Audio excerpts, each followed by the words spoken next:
চলো বাইরে থেকে আসতে না আসতে রাত্রের খাবারও সময় হয়ে গেছে।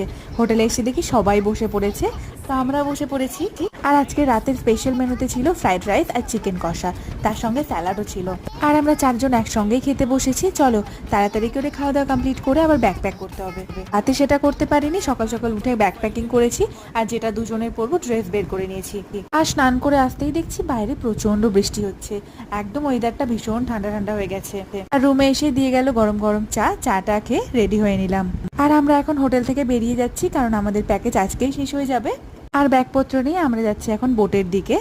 আর আজকে প্রত্যেকেরই লাস্ট ডে সুন্দরবনে, আর প্রচন্ড লোকের ভিড় দেখো। আর আমরা বোটে উঠে বোটের সামনের দিকটায় বসেও পড়েছি, আর বসতে না বসতেই চলে এলো সকালের জলখাবার। আর আজকের জলখাবারে ছিল গরম গরম লুচি, তার সঙ্গে ছোলার ডাল। আর সেই খাবার শেষ হতে না হতে চলে এলো গরম গরম চা, আর সামনে প্রচন্ড হাওয়া দিচ্ছিল, বেশ ভালো লাগছিল। আর আজকে শেষের দিন, মনটাও ভীষণ খারাপ ছিল, চলে যেতে হবে।